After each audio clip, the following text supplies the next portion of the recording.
ਸਤਿਨਾਮ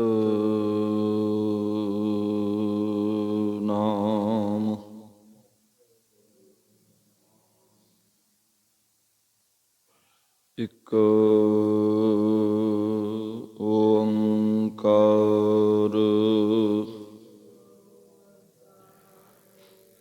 ਸਤਿਨਾਮ ਕਰਤਾ ਪੁਰਖ ਨਿਰਭਉ ਨਿਰਵੈਰ ਅਕਾਲ ਮੂਰਤ ਅਜੂਨੀ ਸੈਭੰ ਗੁਰ ਪ੍ਰਸਾਦ ਜਪ ਆਦ ਸਚ ਜੁਗਾਦ ਸਚ ਹੈ ਭੀ ਸਚ ਨਾਨਕ ਹੋਸੀ ਭੀ ਸਚ ਵਾਹਿਗੁਰੂ ਵਾਹਿਗੁਰੂ ਵਾਹਿਗੁਰੂ ਵਾਹਿਗੁਰੂ ਵਾਹਿਗੁਰੂ ਤੁਧ ਆਗੈ ਅਰਦਾਸ ਹਮਾਰੀ ਜਿਉ ਪਿੰਡ ਸਭ ਕਹੋ ਨਾਨਕ ਸਭ ਤੇਰੀ ਵਡਿਆਈ ਕੋਈ ਨਾਉ ਕਹੋ ਨਾਨਕ ਸਭ ਤੇਰੀ ਵਡਿਆਈ ਕੋਈ ਨਾਉ ਨਾ ਜਾਣੈ ਪਰਮ ਸਤਿਕਾਰਯੋਗ ਗੁਰੂ ਰੂਪ ਸਾਧ ਸੰਗਤ ਜੀ, ਵਾਹਿਗੁਰੂ ਜੀ ਕਾ ਖਾਲਸਾ ਵਾਹਿਗੁਰੂ ਜੀ ਕੀ ਫਤਿਹ। ਧੰਨ ਸਤਿਗੁਰੂ ਸਾਹਿਬ ਸ੍ਰੀ ਗੁਰੂ ਗ੍ਰੰਥ ਸਾਹਿਬ ਜੀ ਮਹਾਰਾਜ ਜੀ ਪਾਤਸ਼ਾਹ ਜੀ ਨੇ ਅਪਾਰ ਰਹਿਮਤ ਕਿਰਪਾ ਕੀਤੀ ਹੈ। ਅੰਮ੍ਰਿਤ ਵੇਲੇ ਦੇ ਸੁਭਾਗ ਸਮੇਂ ਨਿਤਨੇਮ ਦੀਆਂ ਅਮੋਲਕ ਦਾਤਾਂ, ਸੰਗਤਾਂ ਦੇ ਦਰਸ਼ਨ ਮੇਲੇ, ਸਤ ਸੰਗਤ ਦੇ ਮਹਾਨ ਕੁੰਭ, ਸੇਵਾ ਸਿਮਰਨ ਦੇ ਮਹਾਨ ਸਮੇਂ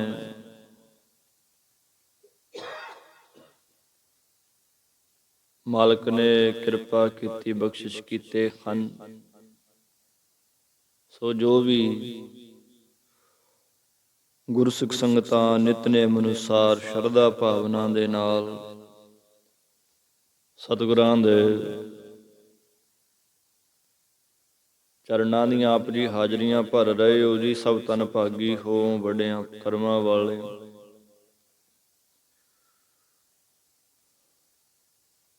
ਜੋ ਗੁਰੂ ਸਾਹਿਬ ਦੇ ਚਰਨਾਂ 'ਚ ਪਹੁੰਚ ਕਰਕੇ ਆਪਣੇ ਜੀਵਨ ਨੂੰ, ਆਪਣੀ ਯਾਤਰਾ ਨੂੰ, ਮਿਲੇ ਹੋਏ ਸਾਹਾਂ ਨੂੰ, ਸਮੇਂ ਨੂੰ ਲੇਖੇ ਵਿੱਚ ਲਾਉਣ ਦਾ ਯਤਨ ਕਰ ਰਹੇ ਹੋ। ਉਮਰ ਸਾਈ ਵਿੱਚ ਲੇਖੇ ਦੇ, ਜੋ ਯਾਦ ਸਾਈ ਦੀ ਗੁਜਰੇ ਪੈਂਦੀ ਮੁਜਰੇ। ਇਹ ਸਾਨੂੰ ਭੁਲੇਖਾ ਹੈ ਕਿ ਜੀਵਨ ਦਾ ਸਮਾਂ ਬੜਾ ਕੀਮਤੀ ਹੈ। ਕਹਿੰਦੇ ਆ ਨਾ ਵੀ ਆਪਣੇ ਕੀਮਤੀ ਸਮੇਂ ਚੋਂ ਸਮਾਂ ਕੱਢ ਕੇ ਤੁਸੀਂ ਆਏ ਹੋ। ਸਮਾਂ ਕੀਮਤੀ ਗੁਰਸਿੱਖ ਪਿਆਰਿਓ ਗੁਰੂ ਦੇ ਚਰਨਾਂ 'ਚ ਬਣਨਾ। ਸਮੇਂ ਦੀ ਕੀਮਤ ਜੇ ਬਣਨੀ ਆ ਨਾ, ਉਹ ਆ ਗੁਰੂ ਚਰਨਾਂ 'ਚ ਹੋਏਗੀ, ਨਾਮ ਜਪ ਕੇ ਹੋਏਗੀ, ਬਾਕੀ ਨਹੀਂ। ਨਾਮ ਤੋਂ ਬਿਨਾ, ਬਾਣੀ ਤੋਂ ਬਿਨਾ, ਬੰਦਗੀ ਤੋਂ ਬਿਨਾ ਅਗਰ ਜ਼ਿੰਦਗੀ ਗੁਜ਼ਰ ਰਹੀ ਆ ਨਾ, ਅਸੀਂ ਸਾਹ ਲੈਂਦੇ ਆ, ਉਹ ਸਾਰੇ ਬੇਕਾਰ ਨੇ। ਬਾਣੀ ਕਹਿ ਰਹੀ ਹੈ, ਜੋ ਸਤਿਗੁਰ ਸਰਣ ਸੰਗਤ ਨਹੀਂ ਆਏ, ਤ੍ਰਿਗ ਜੀਵੇ ਤ੍ਰਿਗ ਜੀ ਵਾਸ। ਤ੍ਰਿਗ ਹੈ ਉਹਨਾਂ ਦਾ ਜਿਉਇਆ ਹੋਇਆ, ਜਿਨ੍ਹਾਂ ਦੇ ਅੰਦਰ ਬੰਦਗੀ ਦਾ ਤਿਣਕਾ ਨਹੀਂ, ਜੋ ਆਪਣੇ ਮਿਲੇ ਹੋਏ ਸਾਹਾਂ ਨੂੰ ਸਹੀ ਰਾਹ ਤੇ ਨਹੀਂ ਗੁਜ਼ਾਰਦੇ। ਜ਼ਿੰਦਗੀ ਬੇਕਾਰ ਹੈ। ਉਹ ਕਹਿੰਦੇ ਆ, ਮਾਇਆ ਕਾਰਨ ਵਿਦਿਆ ਵਿੱਚ ਜਨਮ ਅਵਿਰਥਾ ਜਾਈ। ਜਨਮ ਹੀ ਵਿਰਥਾ ਜੀ, ਬੇਕਾਰ ਹੈ, ਕੋਈ ਮੁੱਲ ਨਹੀਂ। ਜੇ ਕੁਛ ਮੁੱਲ ਪੈਣਾ ਨਾ ਕੀਮਤ ਪੈਣੀ ਹੈ, ਉਹ ਗੁਰੂ ਦੇ ਚਰਨਾਂ 'ਚ ਹੋਏਗੀ। ਸੋ ਆਓ ਲੜੀਵਾਰ ਕਥਾ ਉਹਦੀ ਕਿਰਪਾ ਦੇ ਨਾਲ ਸਾਨੂੰ ਵਿਚਾਰਨ ਦਾ, ਸੁਣਨ ਦਾ ਸਮਾਂ ਮਾਲਕ ਨੇ ਬਖਸ਼ਿਆ, ਕਿਰਪਾ ਕੀਤੀ ਉਹਨੇ। ਮਤਲਬ ਇਹੀ ਹੈ ਪ੍ਰੇਮੀਓ, ਰੋਜ਼ ਉੱਠਣਾ, ਬਾਣੀ ਮਨ ਕਰਕੇ ਪੜ੍ਹਨੀ ਹੈ, ਸੁਣਨੀ ਹੈ, ਵਿਚਾਰਨੀ ਹੈ, ਜੀਵਨ 'ਚ ਗੁਰੂ ਦੇ ਉਪਦੇਸ਼ ਨੂੰ ਲਾਗੂ ਕਰਨਾ। ਕੁਝ ਸਮਝ ਪਵੇ, ਸੋਝੀ ਆਵੇ। ਨਹੀਂ, ਆਹ ਸੁਣਨ ਸੁਣਾਉਣ ਦਾ ਵੀ ਕੋਈ ਫਾਇਦਾ ਨਹੀਂ। ਹੁਣ ਜੇ ਜੀਵਨ ਇਹ ਨਾ ਚੇਂਜ ਹੋਇਆ ਜੀ, ਕੋਈ ਵੀ ਕੰਮ ਕਰਦੇ ਆ ਨਾ ਉਹਦੇ ਵਿੱਚ ਅਸੀਂ ਸਫਲੇ ਹੋਵਾਂਗੇ ਤਾਂ ਹੀ ਉਹ ਸਾਨੂੰ ਸੁੱਖ ਦੇਊ। ਜੇ ਹੁਣ ਉਹਦੇ ਸਫਲੇ ਨਾ ਹੋਏ, ਉਹਦੇ ਵਿੱਚ ਕੀ ਸੁੱਖ ਦੇਣਾ ਉਹਨੇ। ਆ ਜਨਮ ਵੀ, ਸਮਾਂ ਵੀ, ਸਾਡਾ ਗਾਉਣਾ ਸੁਣਨਾ ਵੀ ਤਾਂ ਹੀ ਸੁਖ ਰੂਪ ਹੋਏਗਾ, ਜੇ ਉਹਦਾ ਅਸਰ ਸਾਡੇ ਹੋਏਗਾ। ਜੋ ਰੋਜ਼ਮर्रा ਦੀ ਜ਼ਿੰਦਗੀ ਦੇ ਵਿੱਚ ਸਾਡੇ ਸੰਕਲਪ ਵਿਕਲਪ ਮਾੜੇ ਪਾਸੇ ਵਾਲੇ ਜਿਹੜੇ ਨੇ, ਉਹ ਚੇਂਜ ਹੋ ਜਾਣ, ਜੀਵਨ ਬਦਲ ਜਾਏ। ਜੀਵਨ ਬਣਨਾ ਹੀ ਸੰਗਤ ਵਿੱਚ ਆ ਕੇ ਆ ਪ੍ਰੇਮੀਓ। ਮਹਾਰਾਜ ਕਹਿੰਦੇ ਆ, ਸਤਿਗੁਰੂ ਨੂੰ ਸਭ ਕੋ ਦੇਖਦਾ, ਜੇਤਾ ਜਗਤ ਸੰਸਾਰ, ਡਿਠੈ ਮੁਕਤ ਨਾ ਹੋਵਈ, ਜਿਚਰ ਸ਼ਬਦ ਨਾ ਕਰੇ ਵਿਚਾਰ। ਦੇਖਣ ਨਾਲ ਕੁਛ ਨਹੀਂ ਹੋਣਾ ਜੀ। ਜਿਤਨਾ ਸਮਾਂ ਗੁਰੂ ਦੇ ਸ਼ਬਦ ਦੀ ਵਿਚਾਰ ਨਹੀਂ ਕਰਦਾ, ਵਿਚਾਰ ਕਰਨੀ ਕਹੀਏ ਆਪਣੇ ਜੀਵਨ 'ਚ ਲਾਗੂ ਨਹੀਂ ਕਰਦੇ, ਜਿਤਨਾ ਸਮਾਂ ਕੋਈ ਨਹੀਂ ਗੱਲ ਬਣਦੀ।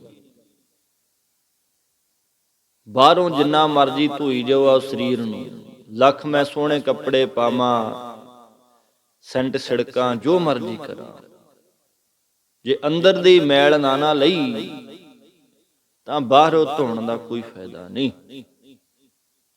ਉੱਥੇ ਕਹਿੰਦੇ ਆ, ਲੋਕਾਂ ਦਾ ਸੰਸਾਰ ਦਾ ਕਰਮ ਕੀ ਹੋ ਗਿਆ, ਲੋਕ ਵਿਚਾਰਾ ਕਰੇ ਦਿਨ ਰਾਤ,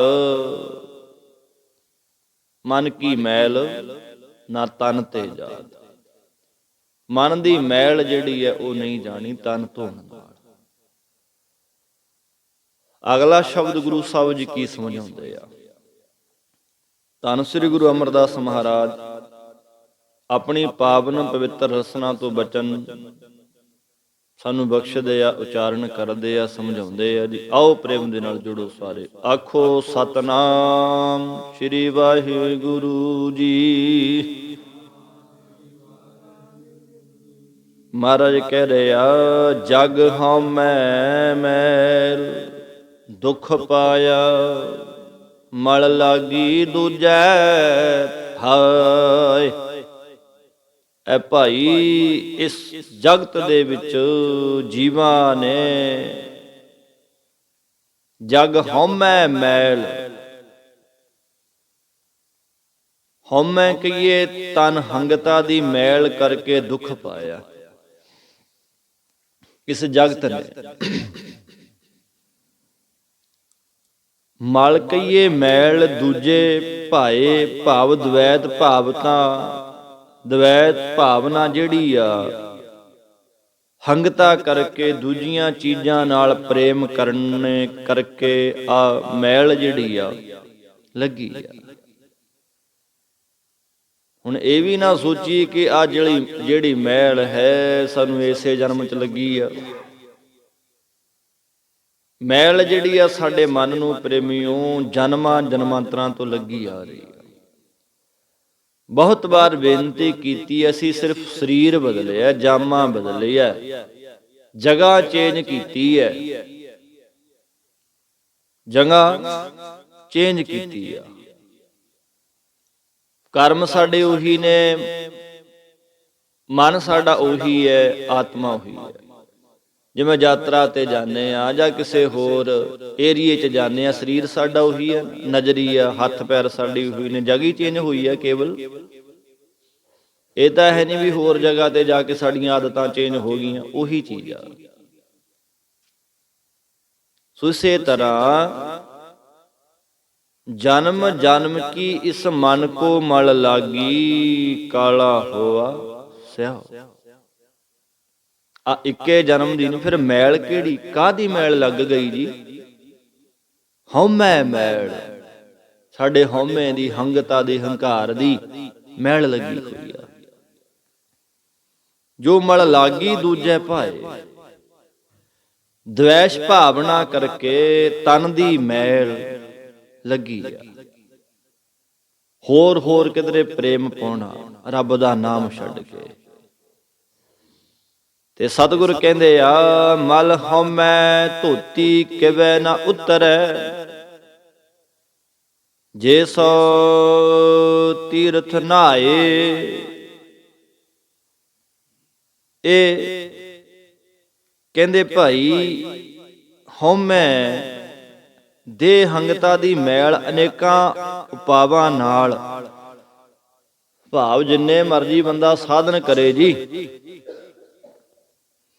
ਜਿੰਨੇ ਮਰਜੀ ਪਾਉ ਕਰੇ, ਅਨੇਕਾਂ ਪਾਵਾਂ ਰੂਪੀ ਪਾਣੀ ਦੇ ਧੋਣ ਨਾਲ ਕਿਸੇ ਪ੍ਰਕਾਰ ਵੀ ਇਹ ਮੈਲ ਜਿਹੜੀ ਆ ਨਹੀਂ ਲੈਂਦੀ। ਭਾਵ ਕਿਸੇ ਜਪ ਤਪ ਹਠ ਸੰਜਮ ਯੋਗਾ ਪ੍ਰਾਣਾਯਾਮ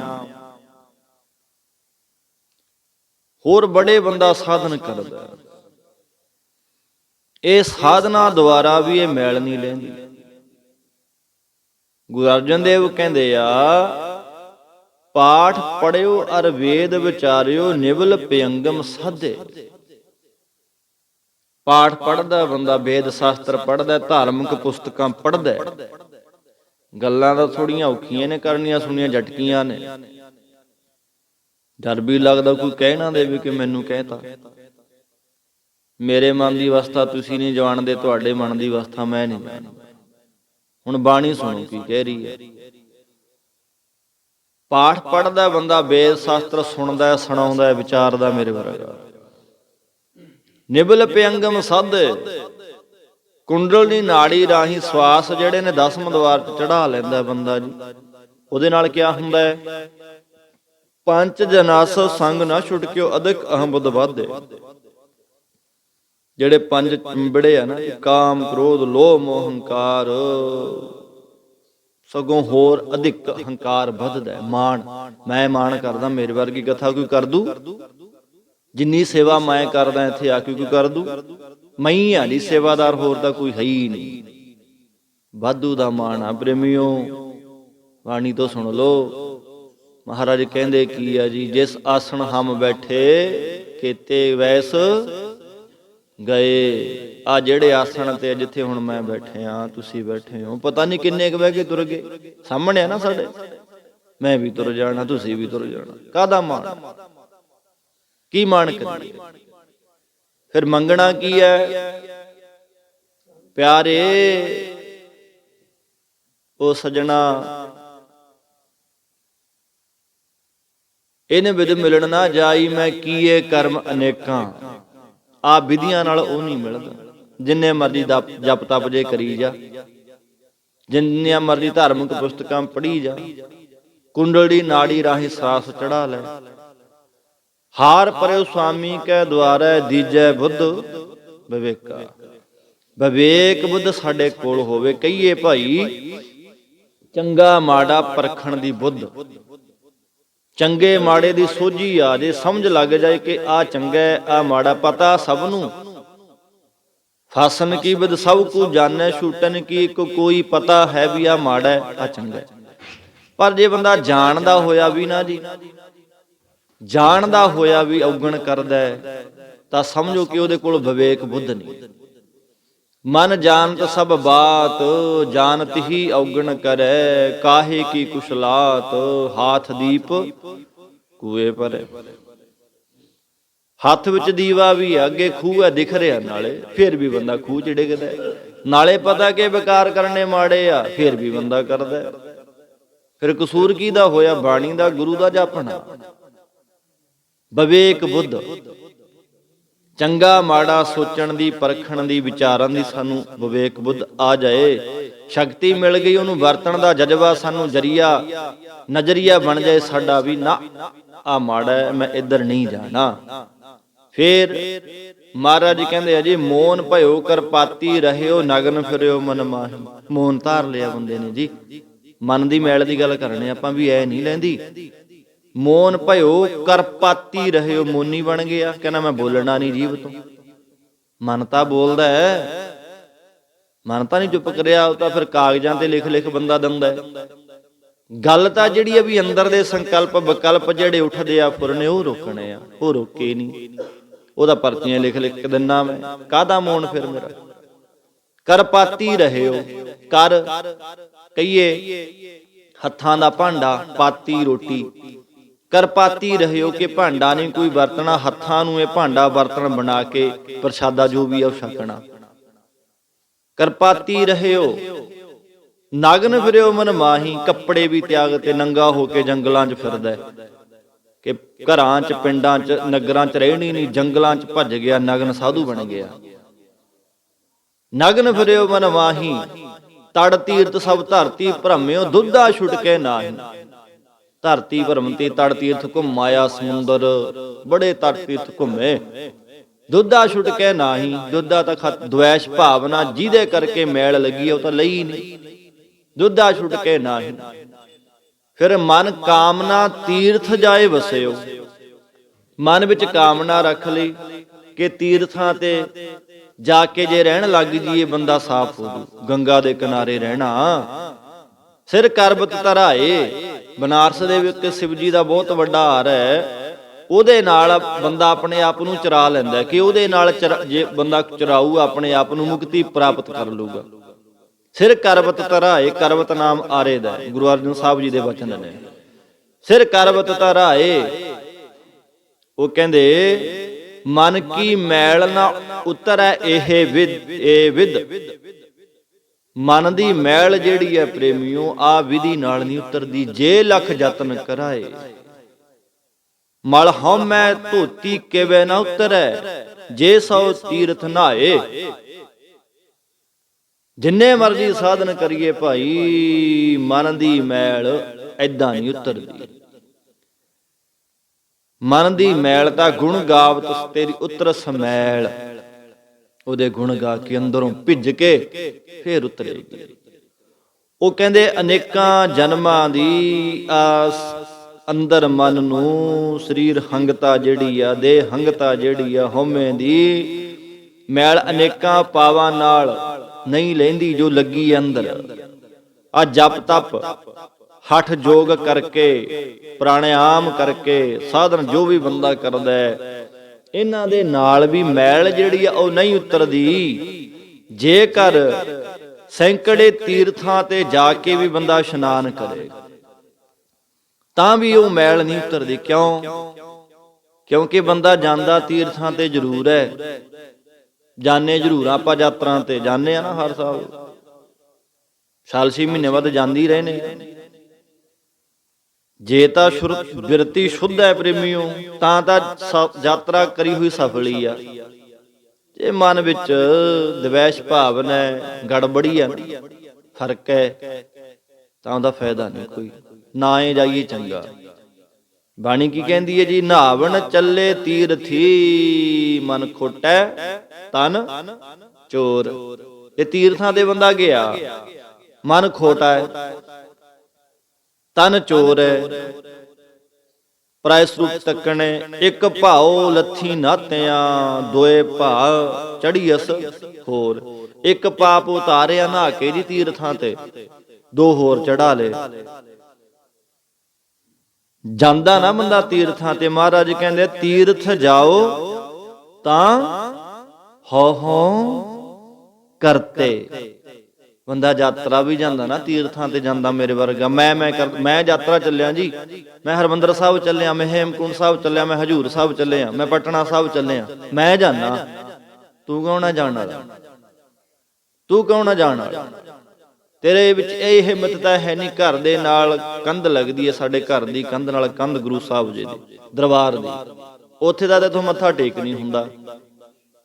ਤੀਰਥਾਂ ਤੇ ਤੂੰ ਜਾਣਾ ਹੈ, ਕਰਮ ਮਾੜੇ, ਉੱਥੇ ਤੇਰੇ ਵਿੱਚ ਕੋਈ ਅਹਿਮੀਅਤ ਨਹੀਂ, ਕੋਈ ਜ਼ੋਰ ਨਹੀਂ ਮੈਂ ਕੁਛ ਕਰ ਸਕਾਂ। ਇੱਥੇ ਵੀ ਉਹੀ ਬੁਲਾਉਂਦਾ ਜੀ, ਉਹ ਕਹਿੰਦੇ ਆਪੇ ਹੀ ਸਦਕੇ ਆਪੇ ਹੀ ਸਦ ਸਤਸੰਗਤ ਬਹਾਵੈ, ਆਪੇ ਵਿਦਾ ਕਰਾਵੇ। ਉਹ ਆਪੀ ਬੁਲਾਉਂਦਾ ਇੱਥੇ, ਤੇ ਆਪੀ ਫਿਰ ਇੱਥੋਂ ਕਹਿੰਦਾ ਭਾਜਾ, ਆਪੀ ਵਿਦਾ ਕਰ ਦਿੰਦਾ। ਜਦੋਂ ਬਿਰਤੀ ਮਨ ਨਹੀਂ ਨਾ ਬਣਦਾ, ਇੱਥੇ ਫਿਰ ਬੈਠਣ ਦਾ ਉਹ ਸਮਾਂ ਵੀ ਨਹੀਂ ਦਿੰਦਾ। ਇੱਥੇ ਬੰਦਾ ਸੋਚੇ ਕਿ ਕਿਹੜਾ ਕਸੂਰ ਹੋਇਆ ਹੋਏਗਾ ਮੈਥੋਂ, ਜਿਹੜਾ ਮੈਥੋਂ ਸੰਗਤ ਵਿੱਚ ਜਾ ਹੀ ਨਹੀਂ ਹੁੰਦਾ, ਬਹਿ ਹੀ ਨਹੀਂ ਹੁੰਦਾ। ਕੋਈ ਨਾ ਕੋਈ ਦੋਸ਼ ਹੁੰਦਾ ਹੈ। ਸੋ ਪ੍ਰੇਮੀਓ, ਯਤਨ ਕਰੀਏ ਬਿਰਤੀ ਐਸੀ ਬਣ ਜਾਏ ਕਿ ਉਹਦੇ ਚਰਨਾਂ 'ਚ ਸਾਡੀ ਹਾਜ਼ਰੀ ਲੱਗ ਜਾਏ। ਮੈਲ ਜਿਹੜੀ ਤਾਰਨੀ ਆ, ਉਹ ਮੈਂ ਕਰਕੇ ਨਹੀਂ ਉਤਰਨੀ। ਉਹ ਤੂੰ ਕਰਤਾ ਤੂ ਹੁਆ, ਮੁਝ में रहा ना हूं, जब आपा पर का मिट गया, जत देखो तत तू। ਜਦੋਂ ਮੈਂ ਮੇਰੀ ਖਤਮ ਹੋ ਗਈ ਨਾ, ਜਬ ਲਗ ਮੇਰੀ ਕਰੈ, ਤਬ ਲਗ ਕਾਜ ਏਕ ਨਹੀਂ ਸਰੈ, ਜਬ ਮੇਰੀ ਮਿਟ ਜਾਏ, ਤਾਂ ਪ੍ਰਭ ਕਾਜ ਸਵਾਰੇ ਆਏ। ਗੁਰਬਾਣੀ ਦੀ ਅਰਥਾਂ ਨਾਲ ਜੁੜੋ।